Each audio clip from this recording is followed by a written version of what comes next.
Bueno, buenas tardes. Mientras se los van admitiendo, se van sumando a esta masterclass sobre liderazgos europeos ante las turbulencias políticas. Me presento, mi nombre es Sofía del Carril, yo soy directora ejecutiva de la Maestría en Relaciones Internacionales de la Escuela de Gobierno de la Universidad Austral.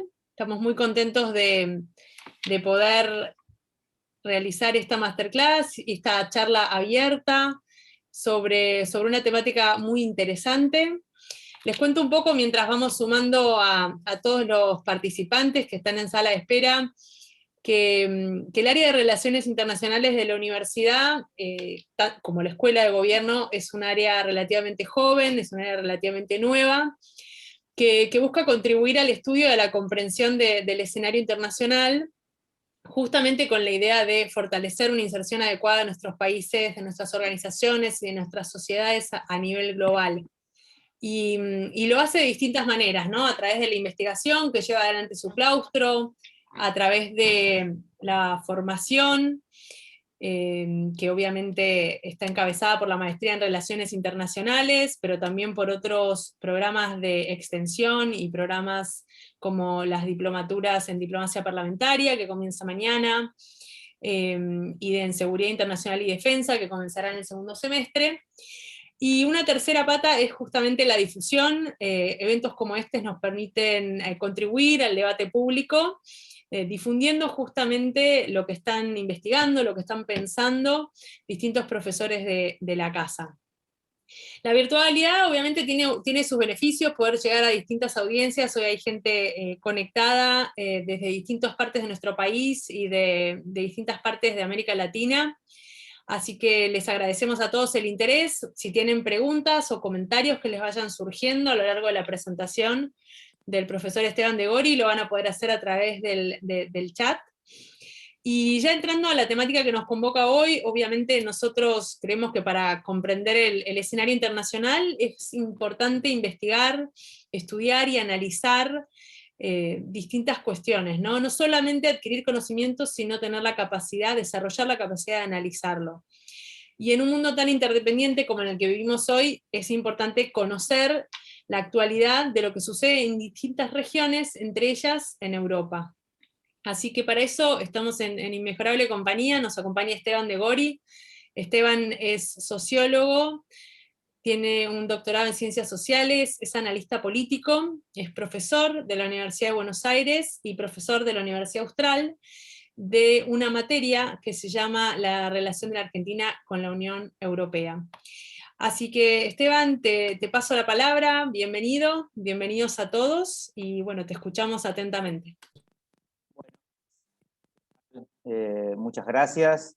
En principio agradecer a la directora de la maestría, a Sofía del Carril, quien les hablaba, por promover y por ser tan entusiasta para este tipo de actividades. Y también, obviamente, las autoridades de la Escuela de Gobierno, que también promueven estos eventos que son muy importantes para el desarrollo del análisis político. Hoy vamos a, como bien les planteaba Sofía, vamos a entrar a analizar los liderazgos europeos en un momento. Ahora voy a compartir pantalla, voy a compartir un PowerPoint, pero algunas cosas a tener en cuenta cuando yo me quiero meter en esto. Dos cuestiones. Primero, la primera cuestión, no estamos hablando de cualquier crisis, estamos hablando de una crisis que tiene tres grandes dimensiones: la política, la económica, pero una muy importante, que es la existencial. La pandemia ha puesto en juego cuestiones que tienen que ver con los sentidos de la vida y con los sentidos de la subjetividad, o sea, las relaciones que mantenemos con los otros e inclusive con nosotros mismos. Y la otra cuestión, antes de entrar a este problema que son los liderazgos, hay que pensar que cuando hablamos de Europa, hablamos de una complejidad, hablamos de zona euro, hablamos de la Unión Europea y hablamos de los países que no están dentro de la zona euro. Hoy vamos a tratar de hacer un juego donde yo voy a poner mi punto de anclaje en la Comunidad Europea, en la Unión Europea, y vamos a tratar de hacer algunos juegos. Vamos a ver si nos sale. Pero me parece que esto es como el link para entrar a lo que nosotros vamos a ver, donde lo que vamos a pensar son liderazgos. Y cuando pensamos en liderazgo son estructuras políticas, personas que las representan, que tienen una sola preocupación entre muchas, pero hay una muy importante que es cómo persistir en el poder mientras hay turbulencia. Es como si nosotros nos tenemos que mantener en el asiento en un avión cuando entra en turbulencia. ¿Y cómo se gobierna en estas tres turbulencias? La turbulencia económica, la turbulencia política y la turbulencia existencial. Posiblemente de esta última es de la que menos voy a hablar, pero sí voy a hablar o intentar aproximarme a estas dos anteriores, la política y la económica, y posiblemente al final tengamos alguna idea de qué puede pasar en esas vidas. Voy a compartir mi PowerPoint y vamos analizando. Muy bien. Esperen un minuto porque no me caracteriza la destreza, así que bueno. Bueno, esta es la presentación, como dijimos, liderazgos europeos ante las turbulencias políticas, pandemia, crisis y economía. Central. Obviamente que estamos hablando de una zona, por lo menos de la Unión Europea, donde si hay algo que aparece en común es la democracia. Ciertos sistemas más o menos consensuados y respetados, que la propia Unión Europea entiende como tal, más allá de que hay algunos problemas y algunas discusiones, pero hay algo que hay que agregar a toda esta cuestión que yo hablaba anteriormente, que es el tema de la democracia. El tema de la democracia no es menor, no solamente por las anteriores crisis y los resultados de las anteriores crisis, ni hablar de la crisis del 29 y tampoco ni hablar de la crisis petrolera de los años 70, sino tal vez ir a una anterior, pero muy cercana, que es la crisis de Lehman Brothers, una crisis que a veces los argentinos y las argentinas, y posiblemente los latinoamericanos, me perdonarán, pero por lo que voy a decir, tal vez es una de las crisis que menos revisamos para poder pensar qué conclusiones los gobiernos han sacado de esta crisis y cuáles son los problemas que esa crisis se ha introducido en el mundo europeo y obviamente en el mundo de los Estados Unidos. Vamos a pasar a la segunda. A ver si lo logro. Parece que no. Vamos a pasar a la segunda. Muy bien. La segunda tiene que ver fundamentalmente cómo nosotros vamos a entrarle, a mí me gusta decir cómo le entramos a la cosa, ¿cierto? Cómo le entramos al fenómeno, cómo impactó la pandemia en los liderazgos europeos. ¿Qué tenemos que mirar? Si uno tuviese que decir, ¿por dónde empiezo? Primero lo que hay que hacer, o lo que aconsejo yo, es leer cuáles son la lectura y acción que llevó adelante la Unión Europea ante la crisis. Esto es muy importante. Cuando uno va a analizar una crisis, dice, a ver, los actores, ¿cómo leyeron y cómo actuaron frente a la crisis? Por lo tanto, este es el primer actor que nosotros tenemos. El Consejo Europeo, la Unión Europea, el gobierno de la Unión Europea, ¿cómo lee esta crisis pandémica que comienza a avecinarse y que tiene un punto de inicio, a no olvidarse, enero del 2020? A veces nosotros cuando queremos pensar el inicio de la pandemia pensamos en nuestros países, pero acá nos tenemos que meter un poco en Europa y decir los primeros días de enero las alarmas ya estaban prendidas en Europa. Entonces, ¿cómo Perdón, Esteban, sí, perdón, te sí. interrumpo un segundito. Cuando hay un tema con tu audio, cuando tocas los auriculares, simplemente para que lo tengas en mente. A ver. Ahí te escucha perfecto, pero a veces cuando tocas como el hilito de los auriculares, Ok. te hace una interferencia. Bueno, y si no lo saco. Como decía, yo diría 3 o 4 dimensiones para entender cómo le entro a este problema que es el de los liderazgos. Primero, lo que dijimos. ¿Cuál fue la lectura y acción que llevó adelante la Unión Europea ante esta crisis? Segundo, ¿qué acción llevaron adelante los liderazgos nacionales para persistir en el poder? Donde se encontraron con un problema, ¿qué hacer con las restricciones y qué hacer con el orden democrático? Después me voy a meter con este problemita, pero ya algo dije del punto 1 sobre el tema de memoria histórica y novedad con respecto a la crisis de Lehman Brothers. La Unión Europea va a tener una lectura de lo que pasó con Lehman Brothers y va a tomar decisiones contrarias a las que tomó en el 2008-2007. Y después vamos a ver por qué. Tercera entrada a la cosa, al fenómeno. La lucha que se abre por los liderazgos geopolíticos y geosanitarios. Esta es una palabra que acabo de inventar, posiblemente exista, pero me gustó. Geosanitarios. Hay liderazgos geosanitarios, que a veces son liderazgos políticos, pero también una empresa como Pfizer, como AstraZeneca, también constituyen parte de esos liderazgos geosanitarios que juegan en este complejo juego de los liderazgos geopolíticos. Y por último, la pregunta del millón: ¿cuáles son los escenarios? Y acá sí hacemos prospectiva, ¿cómo le entramos a la cosa y pensamos el futuro? ¿Cómo hacemos prospectiva hacia el futuro? ¿Cierto? ¿Qué es lo que va a Esteban, pasar? ahí te perdimos el audio. A ver ahí. Ahí se te escucha perfecto. Sí, ahí perfecto.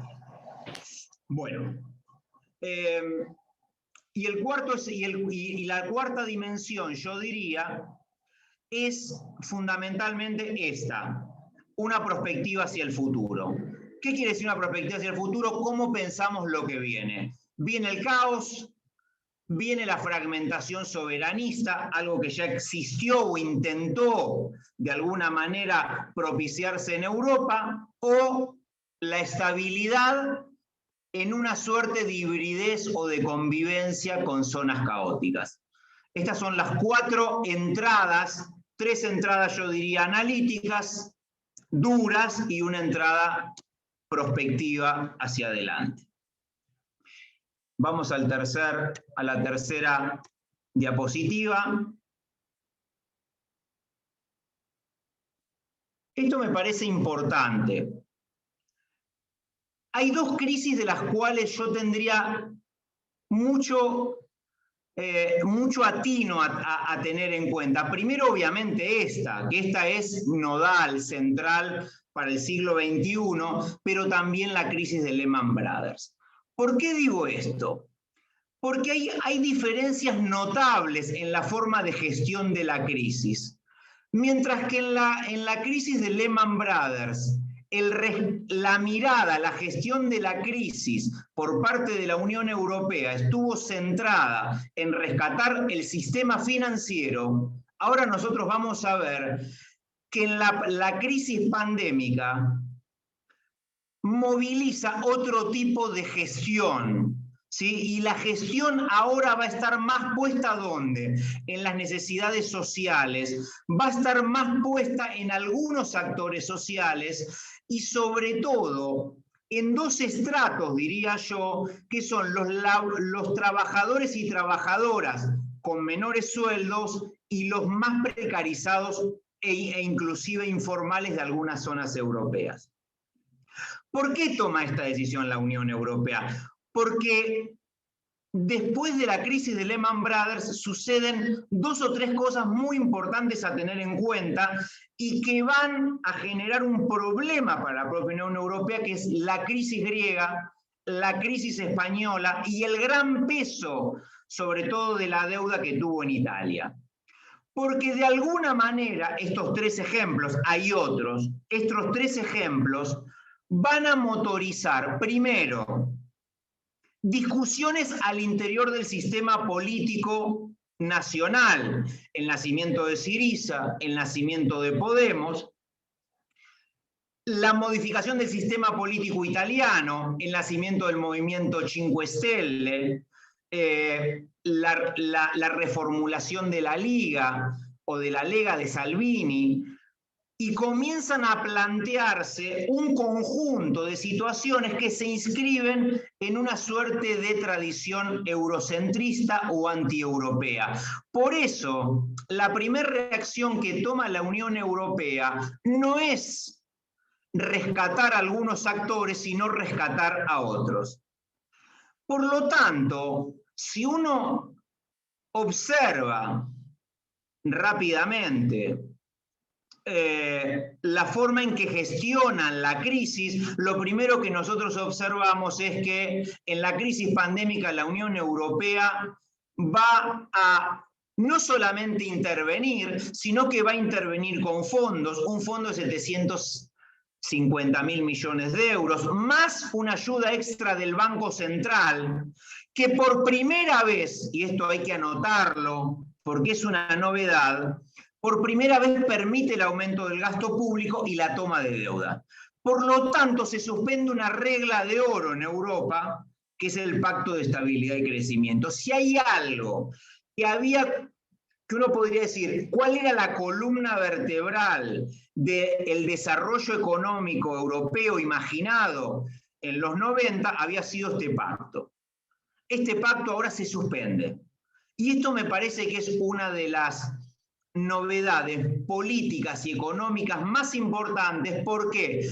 Porque el gasto público, y esto lo vamos a ver después al final, pero lo lanzo ahora, el gasto público empodera a los gobiernos, ¿sí? Y permite mayor juego político. No solamente atender las necesidades sociales, sino que permite un mayor juego político. Vamos a la tercera.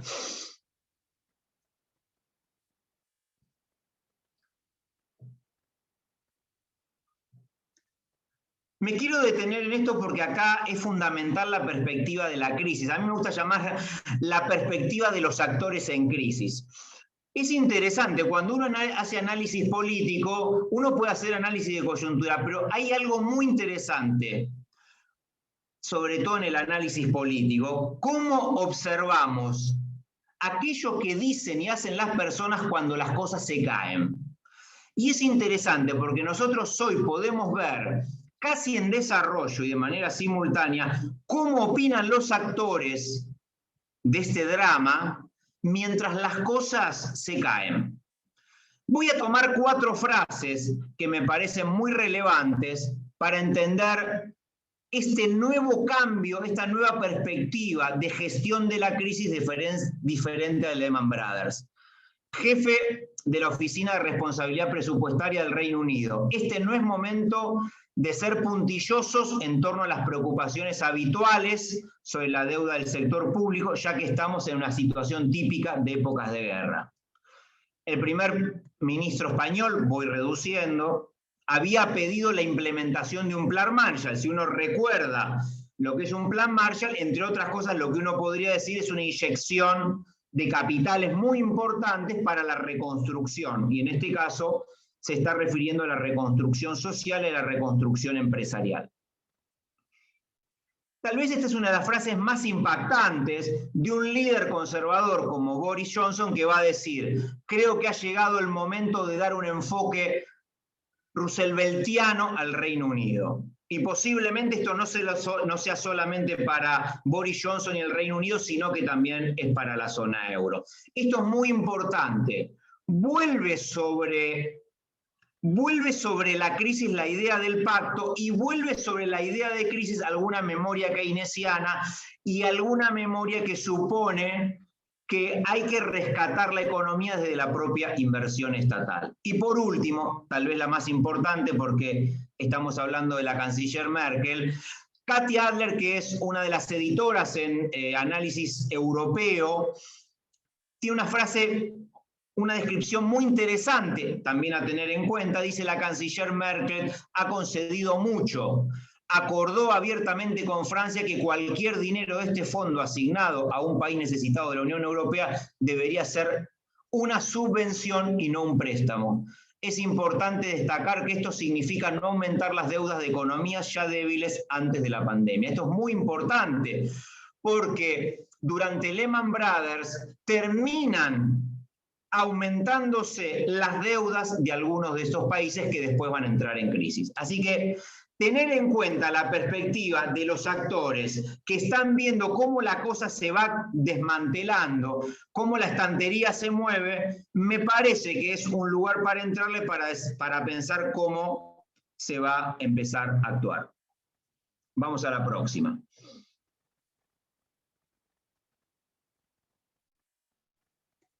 Ahora sí. Impacto y respuesta económica del COVID-19 sobre la zona euro. Empecemos. Voy a resumir para tampoco aburrirlos con tantos números, pero se imaginarán.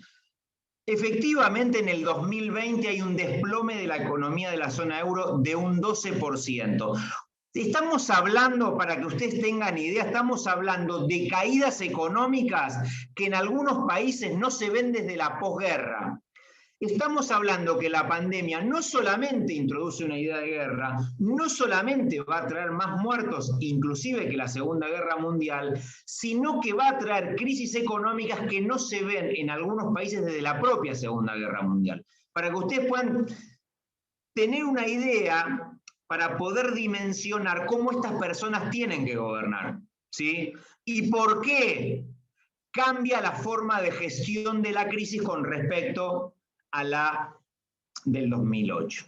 Desplome de la economía de la zona euro, un 12%, histórica contracción económica y recesión, ¿sí?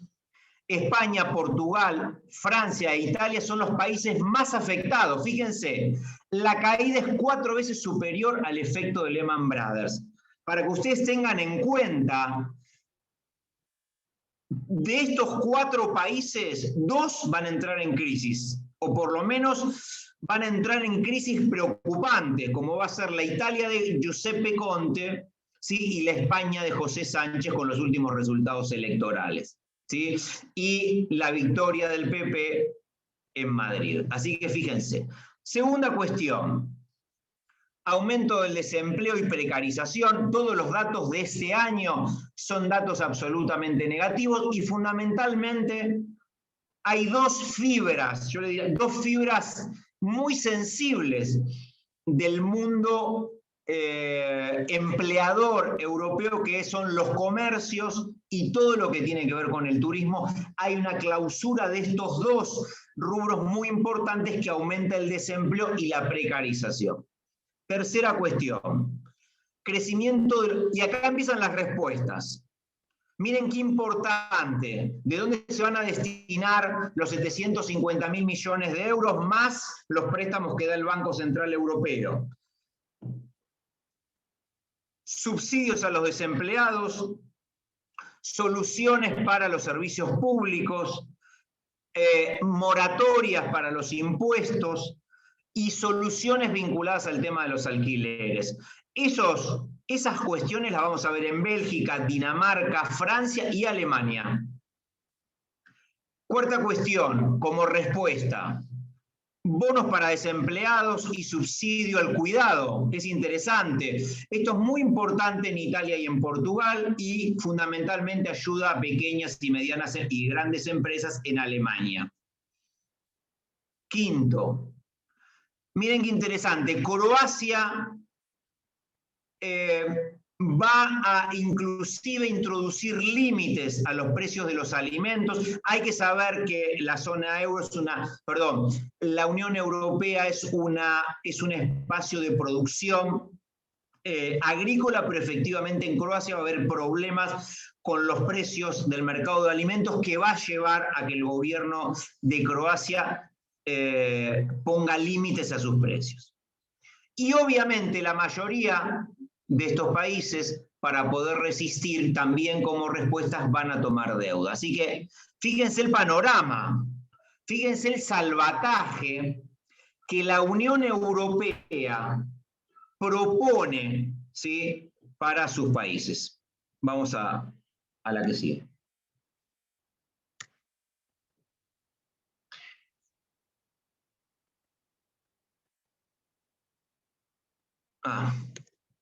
Muy bien.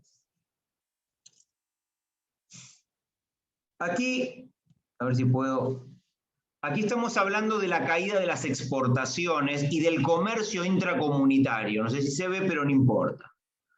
Datos, pero para tener en cuenta la magnitud de la crisis. La exportación en la Unión Europea cae para mayo del 2020 el 27,9%. ¿Sí? Esto es de una violencia económica muy potente para una zona que tenía crecimiento económico. Las exportaciones en el Reino Unido para enero de este año van a caer el 40,7% con respecto a diciembre. Fíjense qué importante, estamos hablando del Reino Unido, que ha efectivizado y ejecutado el Brexit, que tiene entre uno de sus clientes muy importantes a la Unión Europea y que sus exportaciones están en picadas. Y ni que hablar con el comercio intracomunitario, que nos habla también del mercado interno o de los mercados internos europeos, ¿sí? De la relación que establecen y la caída que se produce en mayo del 2020, del 27, para que ustedes tengan una idea de la explosión social que va a provocar esta pandemia. Sigamos.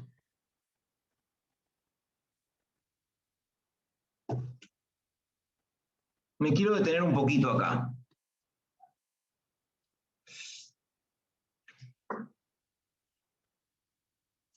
Porque, claro, uno diría, muy bien, Esteban, hasta ahora me estás diciendo que veníamos bien. La Unión Europea cambia de estrategia. Ya no quiere salvar a los bancos, que por suerte están bien, sino que empieza a salvar a ciertos actores sociales. No solamente eso, sino que pueden suspender el pacto de estabilidad y además de eso pueden tomar deuda. Y entonces, ¿por qué pasa esto? Y uno se pregunta, ¿y qué es esto? El mapa de protestas sociales. Es interesante porque pese a todo ese salvataje y pese a esa contención, que obviamente no es absoluta, pero es una contención al fin, hay protestas sociales. Entonces uno se pregunta, ¿y por qué?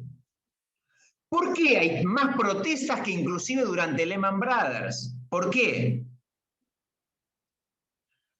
Porque aquí aparece algo que no aparecía durante la crisis de Lehman Brothers y seguramente no aparecía en las anteriores crisis, que es el problema de las restricciones que introduce la pandemia. Una discusión que yo casi diríamos que es universal, o por lo menos del mundo occidental, y fíjense que yo en la primera parte, en esa diapositiva amarilla, había puesto democracia y restricciones. Y efectivamente, esto es lo que empezamos a ver. Que aparece un conjunto de protestas sociales, yo diría primero antirrestricciones, segundo anticonfinamiento y en menor medida antivacuna, pero que empiezan, si ustedes se fijan, en la mayoría de los países de la Unión Europea. Efectivamente, hay una larga tradición liberal construida durante años, posiblemente muy reafirmada desde los años 90 hasta acá, que va a enfrentarse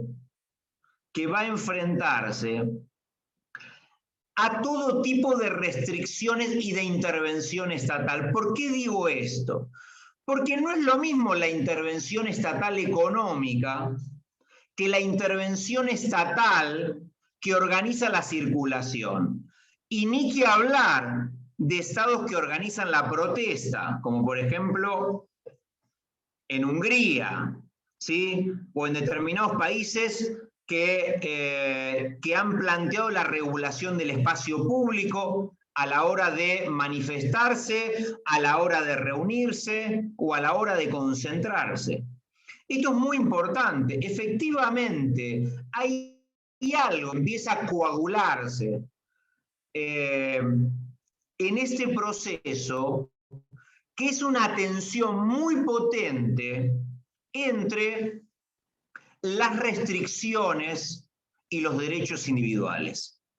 Es interesante porque ambas cuestiones buscan su fundamentación en el orden democrático. Pero efectivamente, esas dos fundamentaciones están en tensión o son puestas en tensión por los propios actores y actrices de este drama.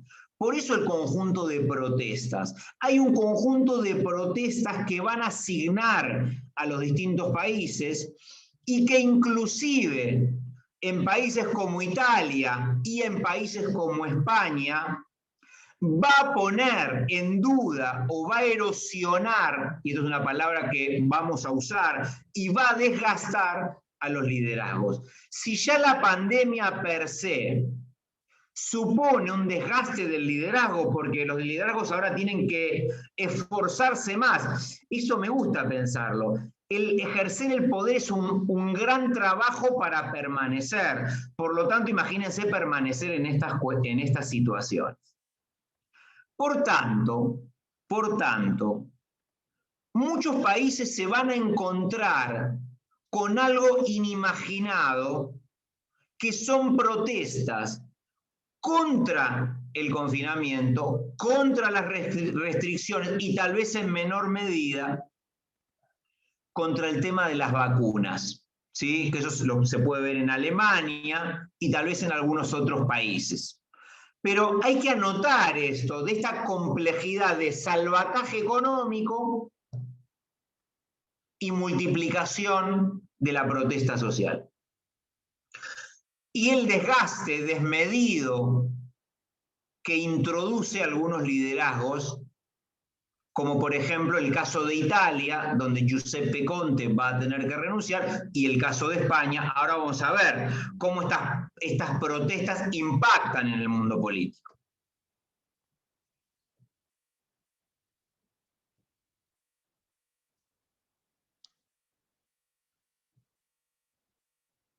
Bien.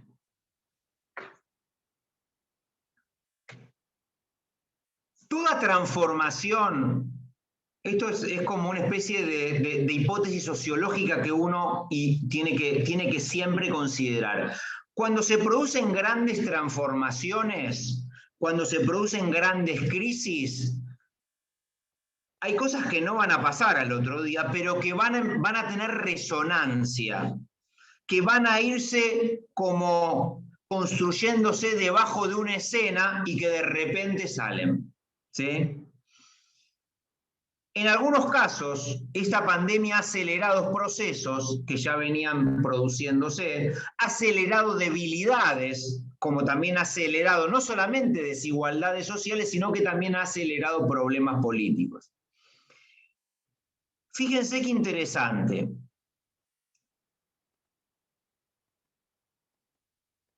Y que hablábamos con respecto al tema de restricciones y democracia. Por ejemplo, en el año 2020, el gobierno de Víktor Orbán en Hungría debe asumir poderes especiales, poderes del propio Parlamento, asumir poderes especiales en nombre de la pandemia. Cosa que supone una tensión al interior del gobierno de la Unión Europea, una presión de ese gobierno sobre Orbán, pero efectivamente es lo que pasa y es lo que sucede desde hace años, tal vez tanto en Polonia como en Hungría. Siempre hay por parte de la Unión Europea llamados de atención, pero efectivamente hay algo que podríamos llamar cierta deriva autoritaria que comienza a permanecer y que tal vez son dos casos, el de Polonia, pero tal vez diría yo más fuerte el de Hungría, que deberían visualizarse para tener alguna idea acerca de lo que puede pasar en la pospandemia. En el 2020 también se ejecuta la salida del Brexit, del Reino Unido.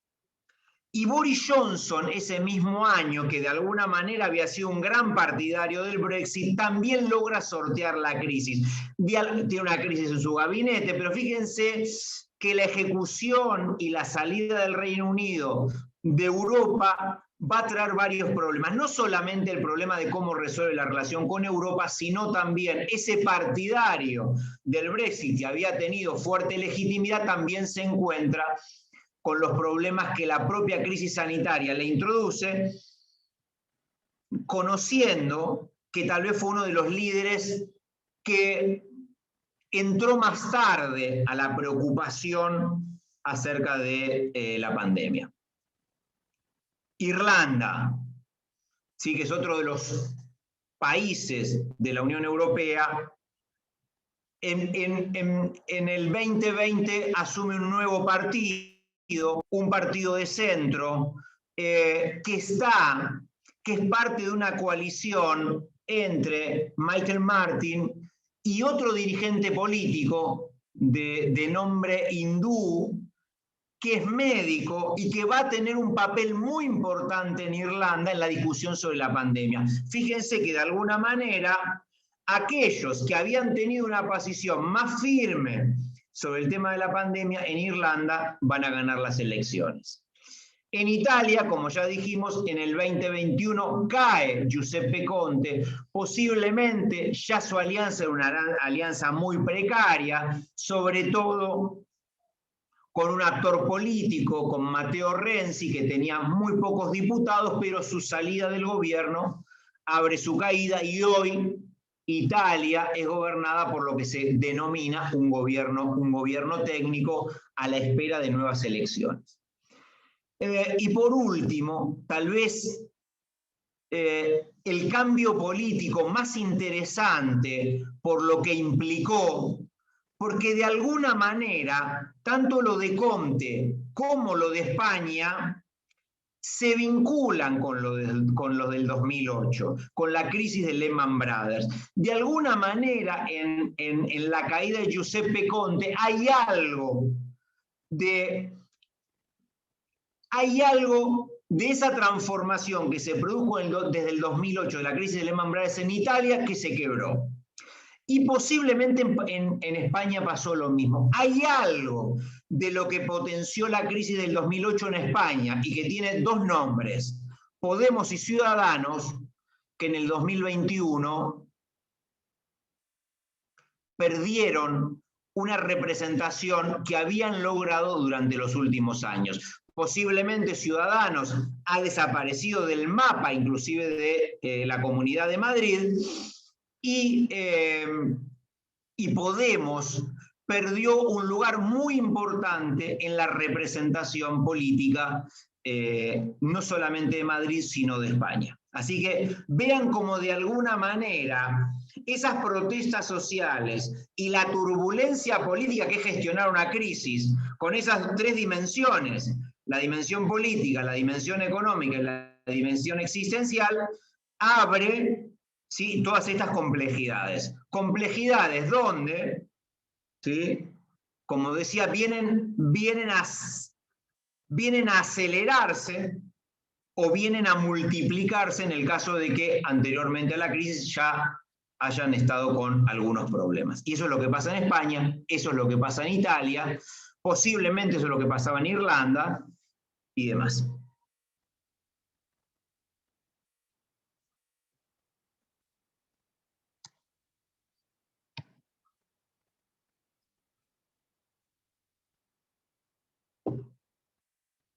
Ya termino, no se preocupen que vamos terminando.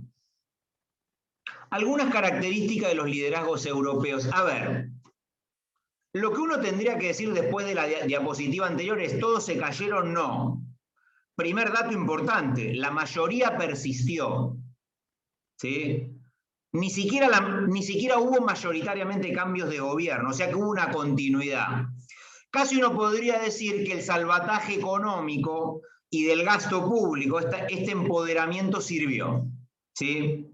Ahora, veamos algunas características de los liderazgos europeos de la Unión Europea. Primero, concentraron poder todos, no solamente Víctor Orbán, sino Macron, ¿sí?, Merkel, todos de alguna manera concentraron poderes que tal vez antes no tenían. De alguna manera hay algo de cierto gesto presidencialista que aparece en un territorio parlamentario. Esto yo lo anotaría, ¿sí? Segundo, son liderazgos que deben construir todos los días su persistencia, porque se encuentran presionados por las protestas sociales que siguen hasta hoy, ¿sí? Y de los electorados, sobre todo de las audiencias electorales para los futuros contiendas. Tercera cuestión. Estos liderazgos propiciaron medidas que se encuentran al límite de la hoja de ruta democrática de la propia Unión Europea. ¿Todos están en una deriva autoritaria? No. Ahora, efectivamente, la apelación a las restricciones en nombre de la democracia y la apelación a los derechos individuales en nombre de la democracia efectivamente están produciendo algún tipo de colisión. No solamente colisión en las calles, no solamente colisión institucional, sino también una colisión al interior de la democracia. Hace algunos años, un autor italiano que se llama Carlo Galli escribió un librito hermoso que se llama El malestar democrático. Posiblemente, a modo de hipótesis, la pandemia, teniendo en cuenta lo que yo dije, ese malestar democrático posiblemente lo amplifique y no se vaya rápidamente.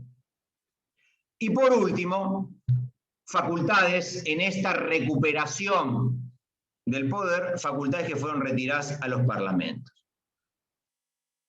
Por último, la mayoría de los mandatarios lograron estabilidad vía aumento del gasto público y de la contención o administración de los conflictos sociales. Una doble legitimación de la propia Comisión Europea, que esto es interesante. No hubo fragmentación soberanista, nadie se quiso ir de la Unión Europea, todo lo contrario.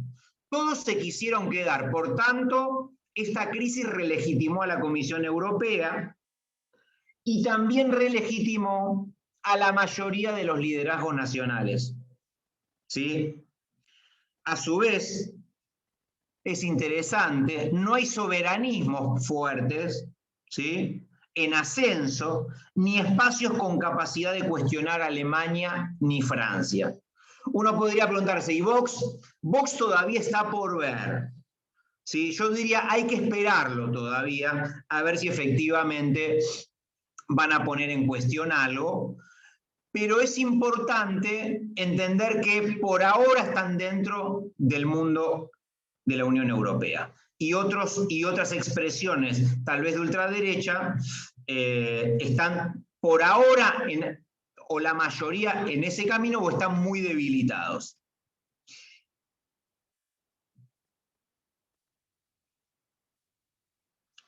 Proyecciones económicas, y esto tal vez es lo que más les interesa a estos liderazgos que vienen surfeando todas estas complejidades, y tal vez esto es una gran noticia para ellos. Las proyecciones económicas advierten que la zona euro va a crecer tanto en el 2021 como en el 2022, como países como Alemania, Francia, Italia y España. Es importante esto, porque acuérdense que España e Italia habían sido de los 4 países que más habían caído, ¿sí? Así que posiblemente los liderazgos actuales tengan algún hándicap para el futuro. Ya me voy apurando.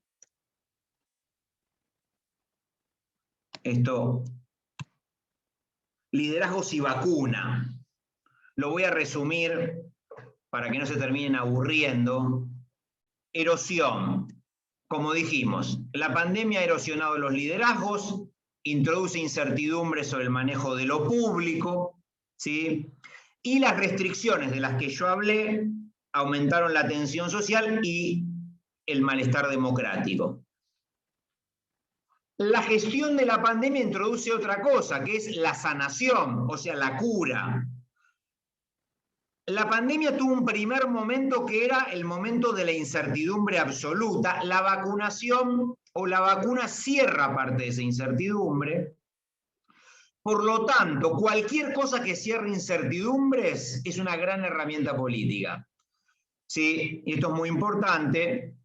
Las políticas públicas distributivas y la vacunación se han convertido en la fuente de legitimación política. ¿Sí? Obviamente, quienes desarrollen un mayor entramado eficaz para la vacunación van a ganar certidumbre. Y el que gana certidumbre en este contexto, efectivamente va a tener un hándicap político mucho mayor.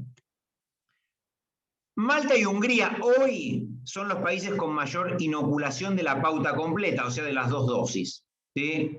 Es interesante por lo que dijimos recién de Hungría, pero por el otro lado aparece este hándicap que posiblemente Víctor Orbán se lo esté anotando. G, disputa geosanitaria. No voy a entrar mucho en esto porque ustedes imaginan, seguramente son más lectores que yo, y hay una disputa geosanitaria entre Estados Unidos, Gran Bretaña y China y Rusia, donde todos están lanzados a disputar el mercado y a propiciar buena salud a algunos liderazgos. Y esto no lo digo de un lugar moralista. Obviamente hay una competencia por propiciar buena salud de las sociedades, y esto obviamente supone una competencia y supone un capital político. Quien logre competir, no solamente en el mercado, sino que logre competir para dotar de buena salud a ciertas sociedades, va a tener una mayor legitimidad. Por lo tanto, cuando hablo de disputa geosanitaria, no solamente me refiero a los liderazgos políticos, sino también a las empresas de vacunación. Muy bien. La Unión Europea en esta crisis, podemos decir, retoma cierta alianza histórica con los Estados Unidos, fundamentalmente a partir del ímpetu de Joe Biden de modificar la política sanitaria con respecto a la anterior.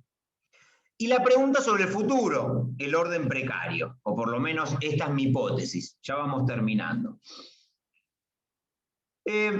Primero, hay una ausencia de conflicto político generalizado o avance de espacios antisistemas con apoyo mayoritario.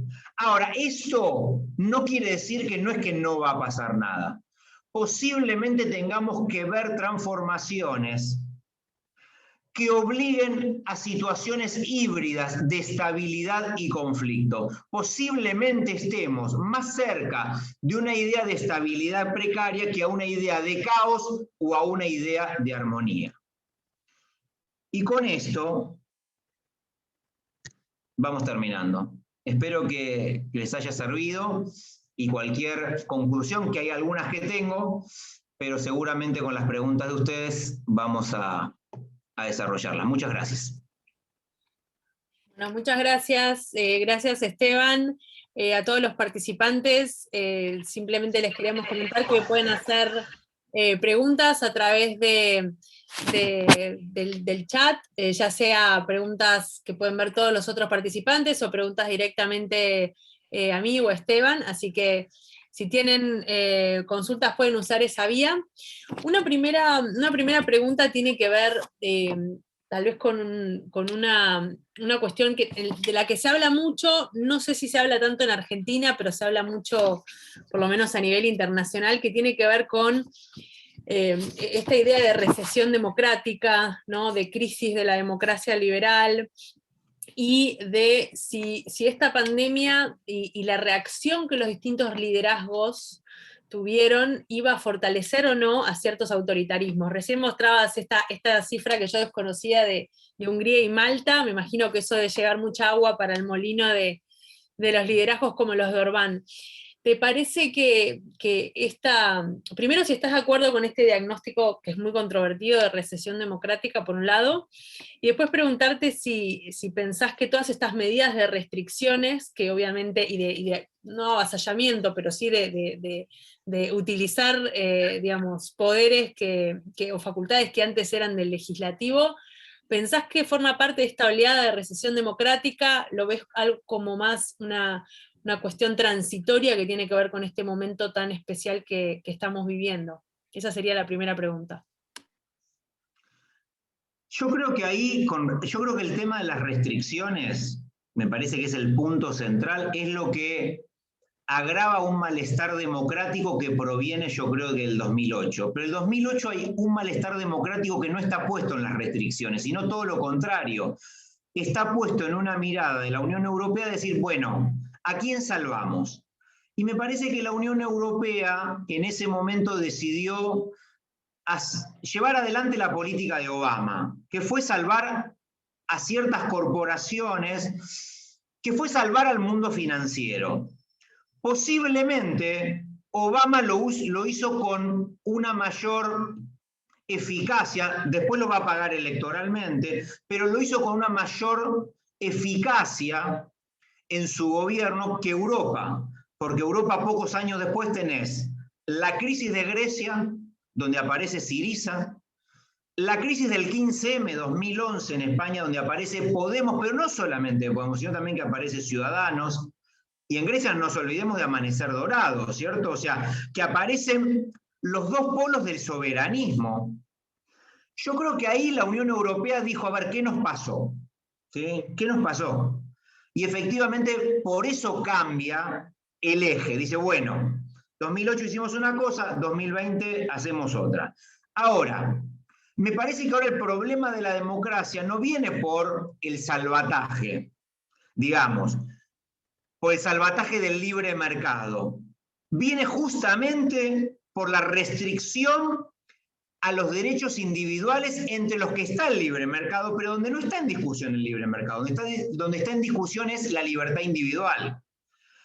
Y obviamente la libertad de comerciar, del pequeño comerciante, la libertad del pequeño hotelero, y todas las imágenes que vemos, por ejemplo, en Italia, de comerciantes entregándole las llaves a los intendentes, ¿cierto? Ahora, me parece que hay una tensión que se va produciendo al interior de la democracia, al interior del cuerpo democrático, que es la tensión entre restricciones y derecho individual, porque las dos apelan al sistema democrático. Nadie que tiene que tomar una decisión drástica, desde Merkel hasta Orbán, desde Conte hasta Macron, fundamentan las restricciones en un orden por fuera de la democracia. Entonces, cuando todo está al interior de la democracia, hay una disputa al interior de esa, llamémosle así, de esa tradición, de esa forma de entender la disputa política y la disputa económica. Entonces, me parece que el malestar democrático se profundiza. ¿Esto quiere decir, esto termina en autoritarismo? No lo sé.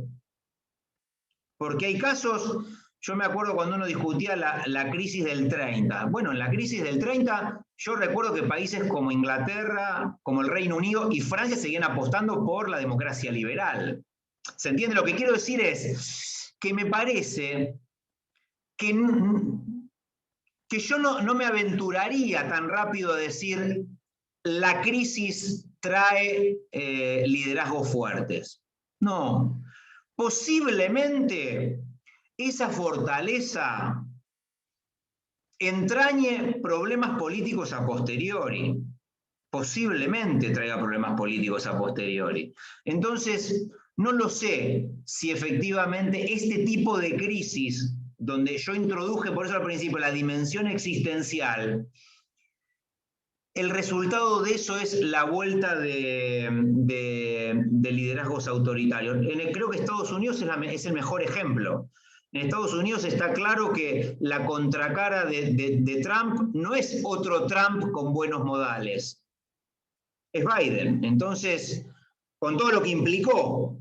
Entonces yo creo que ahí yo no utilizaría ese concepto. Me parece que hay un malestar democrático porque esta crisis lo que hizo fue que los actores, para hacer todo lo que hicieron, usen el nombre de la democracia. Y cuando vos usás demasiado un nombre, lo gastás.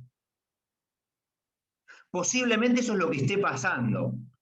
Y hay que ver si eso no trae crisis, de otro estilo que no sea la vuelta de autoritarismo como vimos a la salida del 30. Gracias Esteban. Te cuento que tenemos gente que nos está acompañando desde Colombia. Acá Luis también te agradece por toda tu exposición, excelente planteo.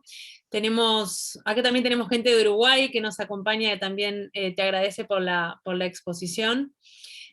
Celeste nos pregunta por tu mail para futuros trabajos o para contactarte. Sí, ahora en un ratito les podemos dejar el mail de Esteban. Tenemos una consulta de Manuel Fuentes García, que tiene que ver, y la repaso. Años atrás, cuando se trataba de negocios, Europa solía dar un gran golpe. En las últimas décadas, empresas como Nokia, Nestlé, British Petroleum se encontraban entre las 10 mayores empresas del mundo por capitalización bursátil. Ahora solo en ocasiones Europa tiene una empresa entre las 20 primeras a nivel global. ¿Es esta una manifestación de la decadencia irreversible de Europa en el concierto mundial, al menos en el plano económico? Lo que pasa es que acá Europa queda en el medio. ¿Por qué digo esto? Porque me parece que hay que, posiblemente desde los 90, y con las desregulaciones que hace el propio Bill Clinton, por eso digo que ahí hay mucho de la crisis de Lehman Brothers que nosotros tenemos que estudiar. Porque tiene muchos impactos en el mundo de las relaciones internacionales y en el tema democrático. No es que la crisis de la Lehman Brothers es una caída no más, no. ¿Por qué digo las desregulaciones de Clinton? Porque ahí se empieza, lo digo rápido, se empieza a producir una modificación de los ejes. El eje industrial pasa a Asia, a China y al sudeste asiático. Y el mundo financiero pasa a Estados Unidos. Lo digo como tendencia, no es que en Estados Unidos no haya más empresas industriales, ¿entiende lo que estoy diciendo? ¿Sí? Lo que quiero decir es que va cambiando el eje. En ese cambio de eje, Europa queda en una situación muy compleja. Por un lado, el beneficio de negociar con China, de negociar con Europa, pero en ese traslado de los ejes queda desvirtuado también su lugar económico. Más allá de ser, digamos, de tener un comercio intercomunitario importante, donde el tema de los agronegocios es importante, donde todavía tienen algunas empresas que siguen teniendo relevancia internacional. Ahora, en esa transformación, Europa pagó un costo. Y lo que, no recuerdo el nombre, no sé si Fernando, pero efectivamente me parece que hay que observar también el posicionamiento de las empresas en relación a este cambio que yo creo que se produce desde 2008 en adelante y que hay que tener mucho ojo para ver cómo se van modificando las posiciones. Porque esa desregulación que le trajo muy buenos resultados políticos a Obama, lamentablemente fue la erosión en cuotas de su poder político y el acceso de Trump al poder. Ojo, ¿sí? No lo voy a explicar esto ahora, pero ojo que en ese traslado de los ejes financiero e industrial hubo costos políticos. Estados Unidos sabe cuáles son esos costos políticos. Ahora, me parece que Europa, mirá qué interesante, la discusión sobre el 2008, sobre el tema de Lehman Brothers en Europa, ¿sabés cómo se pensó? Se pensó en términos de la democracia.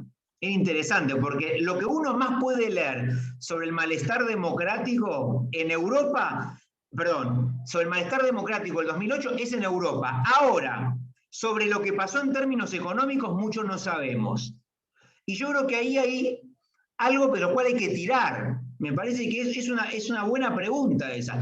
¿Qué pasó con el posicionamiento de ciertas empresas que jugaban en un lugar y que ya no juegan más. Gracias Esteban. Tenemos una pregunta ya para ir cerrando, nos quedan unos minutitos más. Acá Nadia pregunta, ¿puede considerarse que el poder político a nivel mundial subestimó el poder de los cambios culturales y por ello hay tantos costos políticos? ¿Hay una crisis cultural que con la pandemia se aprovechó para sacar más a luz? A ver, no, yo lo que creo efectivamente, a ver, yo creo que vivimos desde hace 20 o 30 años, vivimos en una especie de gran transformación que lamentablemente nosotros lo vemos por la modernización de nuestros celulares, pero los que venimos de la sociología sabemos que todo ese tipo de transformaciones, para decirlo rápidamente y tal vez de manera un poco coloquial, siempre pegan en otros lugares. ¿Qué quiero decir con esto? Que esas transformaciones no son abstractas de la construcción de la subjetividad y de la construcción de la forma en la cual nosotros nos interactuamos. Por lo tanto, nosotros venimos de un conjunto de transformaciones muy veloces, que no solamente lo podemos ver en el mundo celular, pero que lo podemos ver en el mundo de las comunicaciones, de las relaciones, y también lo podemos ver en la velocidad que ha asumido el comercio, la velocidad del comercio, la velocidad que ha introducido empresas como Amazon. O sea, casi nuestra vida es una logística. Si uno podría decir, ¿qué tipo de subjetividad tenemos? Es una subjetividad logística, ¿cierto? O sea, ¿qué quiero decir con esto? Que hay un ritmo de la vida que lo marca más Amazon, no le vamos a echar la culpa a Amazon, pero lo digo como concepto, como velocidad. Ahora, esa velocidad de esas transformaciones en algún lugar impactan, e impactan en la cultura, impactan en las formas de ver la democracia, pero de ver a los otros y de ver el poder. Cuando hay protestas, no solamente uno sale a la calle porque le molesta algo, sino porque entiende que lo puede hacer. Entonces, porque se quiebra algo. ¿Y qué es lo que se quiebra? Y se quebró una creencia. Se quebró la creencia de que esa persona me puede cuidar o puede llevar adelante políticas públicas reparadoras o políticas públicas justas. Entonces, quiere decir que en el último tiempo hay algo de la cultura política que es muy frágil. Hay una... No era para esta charla, pero uno podría decir, si hay algo que está en la base y lo que tal vez dispara todo, es la fragilidad política y cultural de la cual nosotros venimos. Y digo fragilidad política, digo cambios tecnológicos, cambios culturales, cambios en las creencias, ¿sí? En 20 años hay una multiplicidad de formas de entender el mundo, la vida, el cuerpo, o sea, efectivamente hay algo que implosionó, y eso efectivamente después se puede ver en el mundo de la política y en el mundo del mercado. Entonces, yo no diría, no tengo esa mirada que sí estamos en una especie de decadencia. Yo lo que digo, estamos en una especie de transformación y me parece que lo que nosotros podemos aportar es qué podemos capturar de esa transformación que nos explique lo que vendrá. Me parece eso más importante que tal vez ponerle etiquetas, ¿cierto? O decadencia, o estamos en un momento luminoso. O sea, yo creo que no estamos ni en un momento hiperluminoso, ni estamos en un momento decadente. Estamos en un momento donde uno puede sacar enseñanzas que le permitan analizar el presente y cómo viene algo del futuro, ¿cierto? Bueno, muchísimas gracias. Gracias, Esteban, por tu exposición tan interesante, por iluminar con tu conocimiento sobre una región que es tan importante también a nivel mundial, pero también para muchos de nuestros participantes. Creo que en esto de la pandemia se generó, sobre todo el primer año, esta comparación constante, ¿no? Está bueno poner las cosas en perspectiva, está bueno dar un contexto, pensar en estos liderazgos europeos y después volver a los liderazgos que tenemos en nuestra región. Creo que también nos permite conocer, informarnos y poder justamente tener una visión por ahí más contextualizada de los fenómenos políticos que vemos cada uno en nuestros países respectivos. Así que muchísimas gracias, le agradezco también a la audiencia, pido disculpas si quedó alguna pregunta sin contestar, pero ya nos estamos pasando de tiempo. Y ahora en un segundito les vamos a dejar también a la persona que lo pidió el mail de Esteban, por si quiere contactarlo para cualquier otra inquietud. Así que muchísimas gracias. No sé, Esteban, si querías cerrar con algunos comentarios o con alguna reflexión final. El último comentario es, voy a retomar lo que vos dijiste, me parece que para hacer comparaciones me parece que hay que, a veces uno escucha mucho en el discurso político, en el discurso económico, muchas comparaciones rápidas, y me parece que hay que ponerlo en perspectiva, me parece que hay que entrarle a la cosa. Cuando digo entrarle a la cosa, aunque suene un poco mal, me parece que hay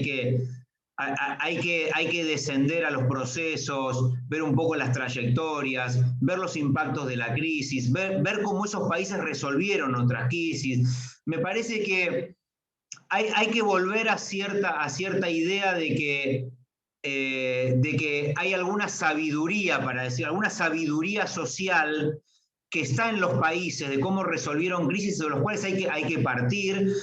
Y me parece que también hay que partir de los entramados. Yo creo que si uno después hace todo ese trabajo de los entramados singulares, de los entramados nacionales, yo creo que después las comparaciones valen. Me parece que también estamos en un mundo tan rápido que a veces se hacen comparaciones también tan rápidas y no sabemos, ¿cierto? Si Argentina es Alemania, si Alemania es Ecuador, si Ecuador es Estados Unidos, si Estados Unidos es Brasil. De repente entramos en una discusión donde la comparación, en vez de comparación, se transforma en juxtaposición. Entonces no sabemos qué estamos discutiendo. Entonces, no, yo diría eso como recomendación y nada, agradecer a los participantes, a las participantes y obviamente a vos y a la escuela por esta oportunidad. Así que bueno, muchas gracias. Bueno, muchas gracias. Gracias, Esteban. Muchas gracias a Inés, nuestra moderadora. Ahí les pasamos también el mail de Esteban y quedamos obviamente en contacto. Van a recibir un mail también luego digamos, de que terminen de editarlo y esto se suba a YouTube con el video completo. Y bueno, quedamos en contacto. Muchas gracias a todos por acompañarnos hoy. Gracias.